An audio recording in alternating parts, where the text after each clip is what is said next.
போகிறது. நேர்மைக்கும் தீமைக்குமான ஒரு புதிய போராட்டம் ஆரம்பமாக போகிறது தாயே. இந்த பிரபஞ்சத்தில் மாற்றம், அது ஒன்றுதான் மாறாதது தாயே. பிரகலாதன் சதியுகத்தில் தர்மத்தை நிலைநாட்டினார் தாயே. இப்பொழுது பல காலங்களாகிவிட்டது. யுகங்கள் மாறிவிட்டன. இன்று அசுரர்களும் மாறிவிட்டார்கள்.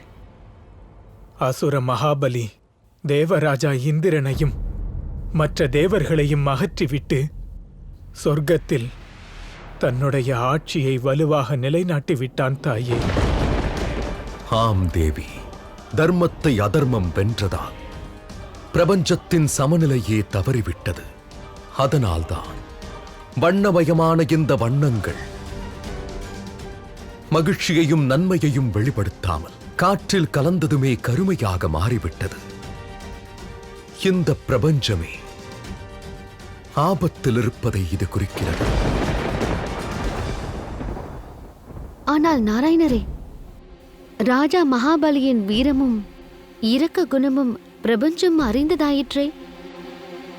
அவன் மிகவும் நல்லவன் என்று கேள்விப்பட்டேனே. அசுர ராஜா மகாபலி வாழ்க! அசுர ராஜா மகாபலி வாழ்க! வெறும் கரத்துடன் நீங்கள் இங்கு வந்திருக்கலாம், ஆனால் எவரும் வெறும் கரத்தோடு திரும்பக்கூடாது.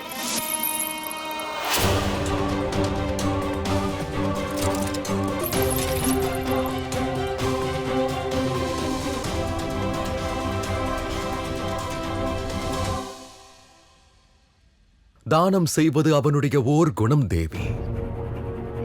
அது மட்டும் போதாது.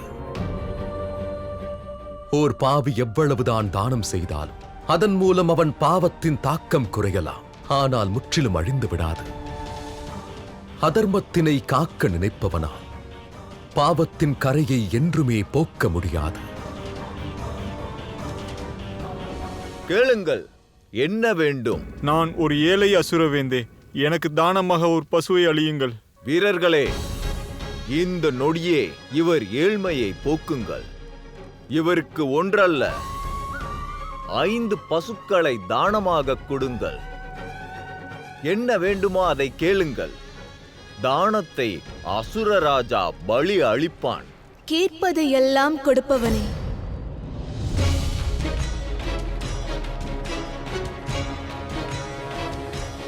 தேவ அன்னை அதிதி இங்கா.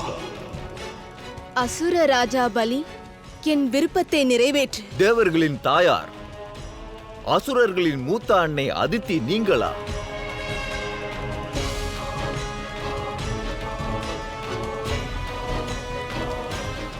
நீங்கள் என்னிடம் கேட்க வேண்டாம், எனக்கு கட்டளையிடுங்கள். உங்களுக்கு என்ன வேண்டும்? எனக்கு தானமாக பிரபஞ்சத்திற்கு அமைதியை கொடு. உன் முன்னோர்கள் ஆட்சி புரிந்த வரையில் தேவர்களும் அசுரர்களும் மகிழ்ச்சியாக அமைதியாக தங்கள் பகுதிகளை சிறப்பாக ஆண்டு வந்தார்கள். பிரபஞ்சத்தில் எந்த அச்சமும் இல்லை, எந்த துன்பமும் இல்லை. ஆனால் நீங்கள் ஆட்சிக்கு வந்ததும் உங்களுடைய பேராசையினால் நீ இன்று பிரபஞ்சத்தின் நன்மை, மகிழ்ச்சி, வளத்தையும் நீ இன்று ஆணவத்தினால் அழித்து விட்டாய்.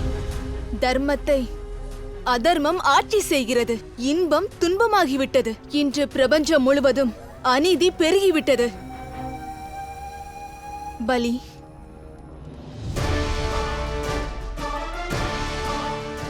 எனக்கு தானமாக பிரபஞ்சத்திற்கு அமைதியை வழங்கு.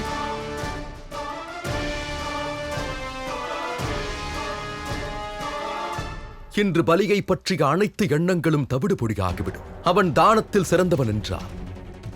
தாயார் அதித்தியின் இச்சையை நிறைவேற்ற வேண்டும். பிரபஞ்சம் முழுக்க அமைதியும் நிம்மதியும் பரவட்டுமே. பலி, அசுரர்களுக்கு, அதாவது உனக்கு நான் பெரிய அன்னை, தாய்க்கு சமமானவள். இன்று இந்த தாய் முந்தானையை ஏந்திக் கொண்டு மகாராஜா தான பிரபு பலியிடம் நான் யாசிக்கிறேன். இந்த பிரபஞ்சம் முழுவதும் இன்பமும் அமைதியும் பெருக நான் தானம் கேட்கிறேன்.